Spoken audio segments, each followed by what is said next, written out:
Hello दोस्तों, हम सभी जानते हैं कि कैलाश पर्वत पर आज तक कोई नहीं चढ़ सका, लेकिन यह पूरा सच नहीं है। एक तांत्रिक कैलाश पर्वत पर चढ़ने में सफल रहा है और वही तांत्रिक है पहला और आखिरी इंसान जिसे कैलाश पर्वत पर चढ़ने की आज्ञा मिली थी। दोस्तों, आज इस वीडियो में हम बात करेंगे तिब्बत के एक खूंखार तांत्रिक की, जिसने 80 लोगों की हत्या की, पूरे एक गांव को बर्बाद कर दिया, लेकिन इसके बावजूद वो कैलाश पर्वत पर जैसे पवित्र जगह पर चढ़ने में सक्षम रहा। पर कैसे?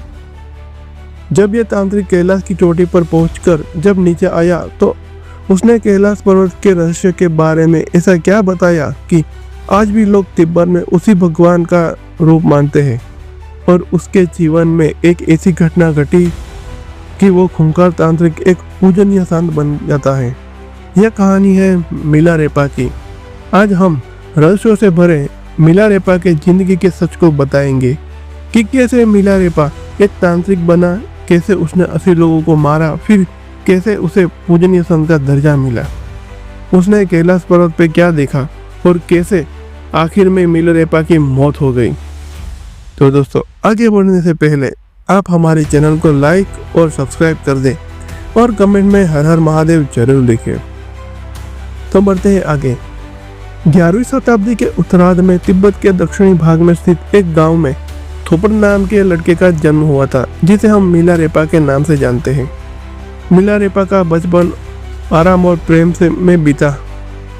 वो एक लौता पुत्र था, उन्हें हर खुशी मिली। उनके साथ उनकी छोटी बहन भी थी और परिवार का जीवन बिल्कुल खुशियों से बीत रहा था। लेकिन कहते हैं ना, कोई समय एक जैसा नहीं रहता, पर ऐसा ही हुआ मिलारेपा के साथ। जब मिलारेपा के केवल 7 साल के थे तो उनके पिता की अचानक मौत हो गई।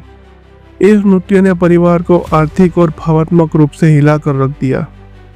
अंतिम समय में उनके पिता ने एक वसीयत तैयार की, जिसमें यह लिखा हुआ था कि मिलारेपा जब तक बड़े नहीं हो जाते तब तक उनके चाचा और चाची मिलकर उनकी देखभाल करेंगे, उनकी संपत्ति का प्रबंध करेंगे। यह वसीयत इस उम्मीद के साथ लिखी गई थी कि उनके परिवार को कोई कठिनाई नहीं होगी। लेकिन उनके पिता के मृत्यु के तुरंत बाद हालात पूरी तरह से बदल गए। चाचा और चाची जो पहले अच्छे संबंधों का दिखावा किया करते थे, अब वह बदल चुके थे।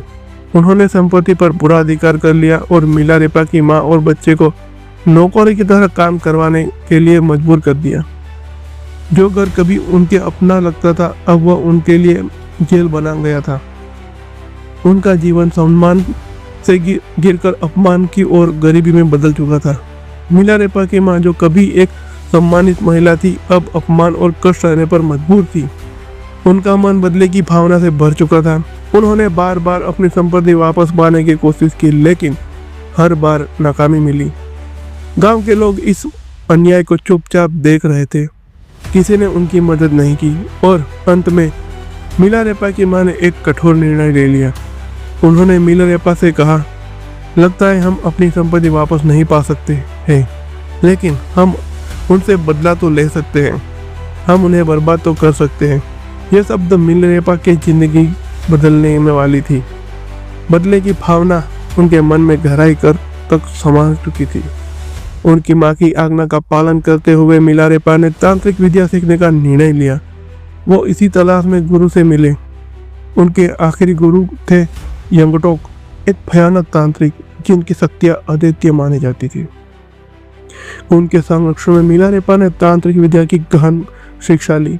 उनके जीवन का बस एक ही उद्देश्य था, बदला, और इस बदले की आग ने उन्हें मौत का मंत्र सीखने की राह पर ढकेल दिया।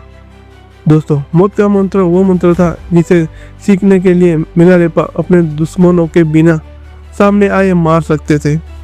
उन्होंने प्राकृतिक शक्तियों को नियंत्रित करना भी सीख लिया था, विशेषकर ओलावृष्टि का आह्वान करना। और इसी विद्या का प्रयोग उन्होंने अपने चाचा और चाची के गांव में किया, जहां भारी ओलावृष्टि ने पूरे गांव के फसलों को तबाह कर दिया। गांव के लोग भयभीत थे। उन्हें समझ आ गया कि ये आपदा कहां से आई है। मिलारेपा की यह पहली विजय थी, लेकिन वो अब रुकने वाला नहीं था। इसके बाद वो दिन आया जब मिलारेपा ने बदले का सबसे भयानक रूप धारण किया। उनके चाचा के बेटी की शादी का दिन था। पूरा गांव एकत्रित था और मिलारेपा ने इसी मौके का चयन किया। उन्होंने मृत्यु के मंत्र का इस्तेमाल किया और अचानक सांप, मकड़ियाँ, अन्य जहरीले जीव विवाह समारोह में प्रकट होने लगे। और विवाह समारोह में अफरा तफरी मच गई और तभी घर की छत गिर गई। इसमें करीबन 80 लोग मारे गए। मिलारेपा के बदला पूरा हुआ। मिलारेपा की मां को गर्व हुआ। उन्होंने गांव में घोषणा की कि उनका बेटा बदला ले चुका है। लेकिन मिलारेपा के मन में कुछ और ही चल रहा था। बदले की आग में जलने वाले मिलारेपा को अब ये एहसास हो रहा था कि उन्होंने क्या खो दिया। वो अपराध बोझ से गिर गए थे। कई निर्दोष लोगों मारे गए थे और बदले से जो संतोष मिलना चाहिए था अब वह एक भयानक पश्चाताप में बदल चुका था। और यहाँ से शुरू हुआ मिलारेपा का आध्यात्मिक सफर। इस समय उनकी मुलाकात एक बौद्ध लामा से हुई, जिन्होंने उन्हें गुरु मारपा के पास जाने की सलाह दी। मारपा एक महान बौद्ध गुरु थे जिन्होंने भारत से बौद्ध धर्म की गहरी शिक्षाएं प्राप्त की थी। तिब्बती में उन्होंने एक अनुवादन के रूप में भी जाना जाता था, क्योंकि उन्होंने बौद्ध धर्म के महत्वपूर्ण ग्रंथों का अनुवाद किया था। जब मिलारेपा गुरु मारप्पा गांव पहुंचे तो उनके सामने कठिन परीक्षा थी। मारप्पा ने उन्हें कठोर साधना करने के लिए कहा, जो कभी कभी तो बेतहासा कठिन हो जाती थी। उन्होंने मिलारेपा के से कई कठिन शारीरिक श्रम करवाए, जैसे पहाड़ों से पत्थर उठवाना और उन पत्थरों को दूर दूर तक ले जाना। यह सब मिलारेपा के शरीर को थका दे रहा था, लेकिन उनकी आत्मा को जागरूक कर रहा था। धीरे धीरे उन्होंने गुरु दीक्षा को आत्मसात किया और उनकी कठिन साधना ने मिलारेपा के अंदर एक नई शक्ति और ज्ञान का प्रकाश कराया। गुरु मारप्पा के कठिन परीक्षा के बाद मिलारेपा ने साधना के उच्चतम शिखर को छुआ, पर आत्मज्ञान की ओर एक और कदम बढ़ाया। उन्होंने बौद्ध धर्म के तत्वों को समझा और अब वह तांत्रिक नहीं थे, बल्कि एक पूजनीय संत बन चुके थे। तो दोस्तों, यहाँ से एक तांत्रिक की कहानी खत्म होती है। अब शुरू होती है मिलारेपा के कैलाश पर चढ़ने की कहानी। तिब्बत में स्थित कैलाश पर्वत हिंदू धर्म के कई ग्रंथों में मिलता है। विष्णु पुराण, स्कंद पुराण, मत्स्य पुराण आदि में कैलाश खंड नाम के अलग अलग अध्याय भी है। इसमें कैलाश पर्वत की महिमा और चमत्कारों के बारे में बताया गया है। कैलाश पर्वत को भगवान शिव का निवास स्थान माना गया है। यहाँ भगवान शिव अपने परिवार और अन्य देव देवताओं के साथ निवास करते हैं। कैलाश मानसरोवर की यात्रा के दौरान इस पर्वत की परिक्रमा भी की जाती है। कैलाश पर्वत अपने आप में कई रहस्य समेटे हुए है।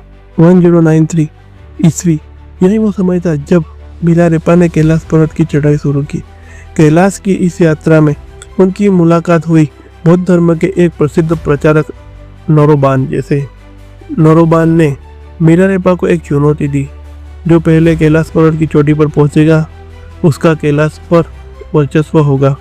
ये एक आध्यात्मिक और शारीरिक दौड़ थी और मिलारेपा ने इस चुनौती को स्वीकार कर भी लिया। नोरोबान जी ने तेजी से चढ़ाई शुरू की, लगातार आगे बढ़ते रहे, लेकिन मिलारेपा थोड़ी देर ध्यान मुद्रा में बैठ गए। कुछ समय बाद नोरोबान जी जब चोटी के पास पहुंचे तो सूरज की पहली किरणें उनके चेहरे पे पड़ी। वह किरण इतनी तीव्र और शक्तिशाली थी कि उन्हें पीछे हटना पड़ा, और इसी बीच मिलारेपा ने बिना किसी रुकावट के अपनी चढ़ाई जारी रखी और अंततः वह नोरोबान जी से पहले चोटी तक पहुंच गए। ये केवल शारीरिक विजय नहीं थी, ये थी मिलारेपा की आध्यात्मिक शक्ति और दिव्य शक्ति का प्रदर्शन। एक ऐसी चढ़ाई जो आज भी एक रहस्य बनी हुई है। कैलाश पर्वत की चोटी पर पहुंचकर मिलारेपा ने कुछ अद्भुत और अनजाने रहस्यों का अनुभव किया। उन्होंने कहा, यह पर्वत साधारण लोगों के लिए नहीं है, पर कोई साधारण व्यक्ति यहाँ चढ़ने का प्रयास बिल्कुल न करे, क्योंकि यह भगवान शिव का पवित्र निवास है। यहाँ चढ़ना उनके ध्यान में विघ्न डालना जैसा है। मिलारेपा के उद्देश्य ने संदेश दिया कि कैलाश पर्वत पर चढ़ाई केवल उन्हीं के लिए संभव है जिन्होंने अपनी आत्मा की गहराइयों में उच्च साधना प्राप्त की हो। मिलारेपा ने अपने शिष्यों को ध्यान साधना सिखाई ताकि वह भी आत्मज्ञान की राह पर जा सके। एक दिन मिलारेपा को शादी में आमंत्रित किया गया। उनके स्वागत के लिए सुंदर आसन तैयार किया गया। उस शादी में धनवान पंडित भी आया, जो मिलारेपा के लिए किए जा रहे तैयारी को देख रहा था। जैसे ही मिलारेपा उस आसन पर बैठे, पंडित ने तिरस्कार भरे स्वर में कहा, इस भिखारी के लिए इतनी तैयारी क्यों? ये मुझसे बड़ा पंडित है। पंडित मिलारेपा के पास जाकर बोला, मैंने सुना है आप बहुत ज्ञानी हैं। मैं चाहता हूँ आप इन किताबों को पढ़कर अपना ज्ञान साबित करें। मिलारेपा ने शांत स्वर में उत्तर दिया, इंसान सारी किताबों को पढ़कर सच्चा ज्ञान नहीं मिलता, इसलिए मैं ऐसा नहीं करूँगा। यह सुनकर पंडित हंसा और बोला, मुझे पता था तुम ऐसे ही कहोगे, मैं तुम्हें बेनकाब करने ही आया था। उसने बदतमीजी से बातें जारी रखी, जिसे देखकर आसपास के लोग उसे टोकने लगे, लेकिन पंडित और गुस्से में भर गया और वहां से चला गया। अपने मन में बदले की भावना रखते हुए पंडित ने योजना बनाई कि वह किसी भी तरह मिलारेपा को मार देगा। उसने एक महिला को चुना और उससे लालच देकर उसने कहा कि आपको विष से मिला हुआ दही आपको मिलारेपा को खिलाना होगा। अगर उसने ऐसा कर दिया तो उसे एक हीरे का हार और शादी का वादा मिलेगा। महिला लालच में आकर विष वाला दही लेकर मिलारेपा के पास पहुंचे। जैसे ही मिलारेपा ने उसे देखा, वह तुरंत समझ गई कि उन्होंने मुस्कुराते हुए कहा, मैं यह दही खाऊंगा, लेकिन पहले तुम वह हीरे का हार ले आओ, क्योंकि वह शादी का वादा तो कभी पूरा नहीं हो सकता।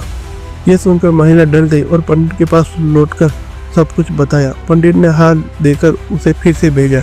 जब वो हार लेकर वापस आई तब मिलारेपा ने दही स्वीकार किया। जैसे ही उन्होंने विष वाला दही खाया, महिला रोते हुए माफी मांगने लगी, लेकिन मिलारेपा ने उसे सांत्वना दी और कहा, घबराओ मत, मेरा समय आ गया है। यह सुनकर महिला उनकी शिष्य बन गई। इसके बाद मिलारेपा ने अपने शिष्यों को बुलाया और कहा कि वह शीघ्र ही शरीर त्यागने वाला है।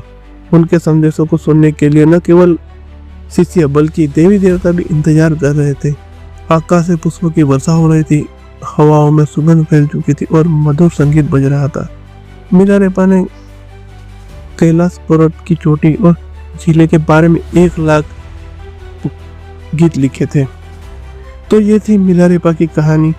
आपको कैसी लगी कमेंट जरूर करके बताइए और चैनल को सब्सक्राइब कर दे। धन्यवाद।